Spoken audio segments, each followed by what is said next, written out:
Hello friends, welcome to software engineering channel. क्या हाल चाल है आप लोगों का। आज जो है हम एक नए टॉपिक को देखेंगे और वो है फंक्शन ओवरलोडिंग का कंसेप्ट। तो अभी अगर आप स्क्रीन पे देखें तो मैंने टाइम वेस्ट ना हो इसलिए एक फंक्शन पहले से बना के रखा हुआ है। मैंने एक फंक्शन बनाया वेलकम के नाम का और वो एक पैरामीटर लेता है नैम नाम का जिसकी डाटा टाइप स्ट्रिंग है और जिस जो भी हम उसको नाम देते हैं वो उसको वेलकम करता है। मिसाल के तौर पे मैंने यहाँ से इसको हमाद पास किया और जब मैं रन करता हूँ तो ये देखें कि ये स्क्रीन के ऊपर हमाद वेलकम हमाद स्क्रीन पे शो करता है। अब मेरी ख्वाहिश ये है कि ये बेसिकली एक स्टूडेंट को वेलकम कर रहा है, तो ज़रूरी नहीं होता कि हमें हर दफ़ा हम स्टूडेंट का नाम पता हो, कभी कभार हमें उसका रोल नंबर पता होता है। तो मैं ये चाहता हूँ कि मैं जब इसको रोल नंबर दूँ तो ये उसको भी वेलकम करना शुरू कर दे। अब मैं लेट से कोई रोल नंबर 25 देता हूँ, तो ये वेलकम करने की बजाय एरर दे रहा है। एरर क्यों दे रहा है? वो कह रहा है कि आप यहाँ से जो वैल्यू दे रहे हो वो तो नंबर है, तो नंबर तो स्ट्रिंग में मैं नहीं लेके जा सकता ना। ठीक है, अगर हम यहाँ पे एरर्स को पढ़ें तो ये भी लिखा हुआ है argument of type number is not assignable to parameter of type string, यानी कि आर्ग्यूमेंट 25 जो है वो पैरामीटर नैम के अंदर नहीं जा सकता क्योंकि उसकी डाटा टाइप स्ट्रिंग है। तो ये तो काम खराब हो गया। अब मेरी ख्वाहिश भी ये है कि कुछ सिस्टम ऐसा हो कि अगर मैं नंबर दूं तो उस रोल नंबर को वेलकम कर दे, अगर मैं नाम दूं तो उस नाम को वेलकम कर दे। तो मुझे सैम नाम के दो फंक्शन बनाने पड़ेंगे, एक रोल नंबर लेने वाला और एक नाम लेने वाला। तो अगर मैं ये काम करता हूँ इस तरीके से करके, ठीक है, तो मैं इसको कॉपी कर लेता हूँ और नीचे इसकी पेस्ट करता हूँ और मैं कहता हूँ कि जी एक नंबर होगा। अब इसने अगला एरर दे देना है। वो कह रहा है डुप्लीकेट फंक्शन, यानी कि एक ही नाम के दो फंक्शन कैसे हो सकते हैं। लेकिन मैं तो चाहता हूँ कि जी एक ही नाम के दो फंक्शन हो, क्योंकि अगर अलग अलग नाम के फंक्शन होंगे तो इस्तेमाल करने वाले को दो फंक्शंस के नाम याद रखने पड़ेंगे। तो अब ऐसी सिचुएशन में आपको फंक्शन ओवरलोडिंग का कंसेप्ट इस्तेमाल करना पड़ता है। आप क्या करते हैं कि आपने जो ये फंक्शन बनाया है इसके अंदर जो डाटा टाइप है आप इसको एनी कर देते हैं, इसको आप एनी कर देते हैं, लेकिन आप ऊपर जाकर फंक्शन की दो सिग्नेचर्स प्रोवाइड कर देते हैं। ठीक हो गया। किस तरीके से आपने लिखना है? पहले फंक्शन वेलकम और एक फंक्शन होगा ऐसा जो कि वेलकम होगा, जो कि पैरामीटर में नाम लेगा जिसकी डाटा टाइप स्ट्रिंग होगी और रिटर्न वो क्या किया करेगा? कुछ भी नहीं कर रहा ना, तो वो वाइड रिटर्न किया करेगा। ये पहला सिग्नेचर प्रोवाइड कर दिया। फिर मैं उसको दूसरा फंक्शन देता हूँ कि एक फंक्शन जो है वेलकम और भी होगा जो रोल नंबर लिया करेगा और उसकी डाटा टाइप नंबर हुआ करेगी और वो रिटर्न हमें क्या किया करेगा? कुछ भी नहीं। तो ये हमने जो प्रोवाइड किया, ये क्या प्रोवाइड किया? ये बेसिकली हमने फंक्शन सिग्नेचर्स या फिर ओवरलोडिंग सिग्नेचर्स प्रोवाइड कर दिए। ठीक हो गया। अब इसके बाद हमने एक फंक्शन बना लिया। अब अगर मैं इसके अंदर यहाँ पे हमाद प्रोवाइड करूँगा तो क्या होगा? मैं इसको रन करता हूँ तो देखिए इसने मुझे वेलकम हमाद कर दिया।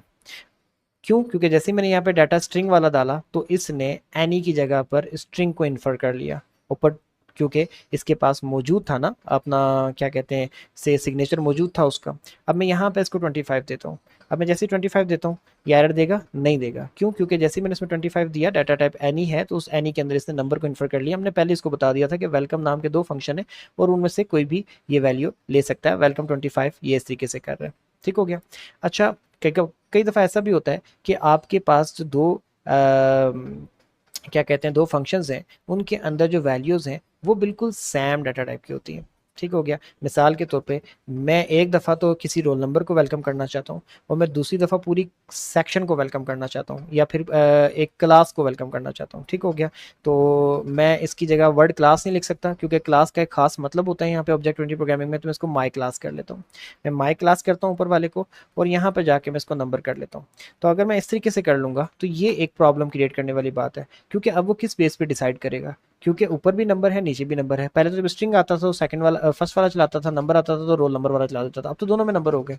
तो अगर ऐसी सिचुएशन हो जाए तो जो नंबर ऑफ पैरामीटर है वो डिफरेंट होना चाहिए। यानी कि ऊपर अगर हम क्लास की बात करें तो साथ ही साथ हम एक पैरामीटर और भी पास कर सकते हैं। ठीक हो गया। तो पैरामीटर काउंट की बेस पे हम डिफरेंशिएट कर देंगे। क्लास हो गया। क्लास के बाद हम दूसरा कोई दे देते हैं, लेट से सेक्शन कर देते हैं। ठीक हो गया। और उसकी डाटा टाइप हम क्या कर देते हैं? कोई स्ट्रिंग कर देते हैं। तो सेक्शन है वो हमने उसको स्ट्रिंग कर दिया। तो अब इसका मतलब ये कि हम कभी ये कॉल करेंगे और कभी ये कॉल करेंगे। जब हम ये नीचे वाला कॉल करेंगे तब तो हम एक पैरामीटर दे देंगे, तो दूसरे पैरामीटर का क्या बनेगा? तो हमने जब फंक्शंस को पढ़ा था तो हमने देखा था कि हम दूसरे पैरामीटर को ऑप्शनल भी कर सकते हैं। ठीक हो गया। तो हम यहाँ पर क्या करेंगे कि हम हमारा जो दूसरा पैरामीटर है, ठीक हो गया, जिसको हम क्या कहते हैं जी कि सेक्शन या फिर सेकंड पैरामीटर लिख लें। यहाँ पर जरूरी नहीं है कि आप वही वाला नाम लिखें।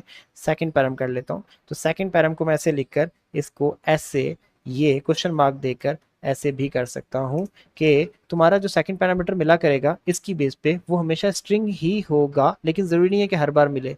कभी आपको कॉल करते हुए इस तरीके से वैल्यू मिल सकती है और कई दफ़ा आपको जो है साथ ही साथ यहाँ से दूसरी वैल्यू भी मिल जाएगी। तो ये इस तरीके से काम करेगा। तो अगर आपको सैम नाम के दो फंक्शन बनाने, तो उनमें जो आप पैरामीटर पास कर रहे हैं तो उनकी डाटा टाइप डिफरेंट होनी चाहिए। अगर डाटा टाइप डिफरेंट नहीं है तो at least number of parameter should be different. ठीक हो गया। और अगर नंबर ऑफ पैरामीटर डिफरेंट हो गया तो वो उसकी बेस पे डिसाइड कर लेगा। तो डेफिनेशन जो है वो तो हम दोनों की एक ही प्रोवाइड कर रहे होते हैं, तो उस एक डेफिनेशन के अंदर एक दफ़ा एक पैरामीटर आएगा और दूसरी दफ़ा दो आएगा। तो जब एक दे रहे हैं तो दूसरे का क्या करें, तो दूसरे को ऑप्शनल रखें। अगर वो खाली भी होगा तो फिर प्रॉब्लम नहीं करेगा। तो ये आपका ओवरलोडिंग का कंसेप्ट है। आई होप सो कि आपको अच्छे से समझ आ गया होगा। अगर इसको लेकर कोई क्वेश्चन है तो आप ज़रूर पूछें, लेकिन मैं हाईली रिकमेंड करूँगा कि क्वेश्चन पूछने से पहले एक दफ़ा इसको प्रैक्टिस भी करें। आप एक दफ़ा इसको प्रैक्टिस कर लेंगे तो आपके लिए बहुत आसानी हो जाएगी। बस दो चीज़ें इसमें ख़ास याद रखने वाली, कि आप ओवरलोडिंग का कंसेप्ट यूज़ कर रहे हो तो data type of parameter should be different और the number of the parameters should be different in two functions. Okay, so दोबारा मिलते हैं नेक्स्ट वीडियो में, तब तक के लिए अल्लाह हाफ़िज़।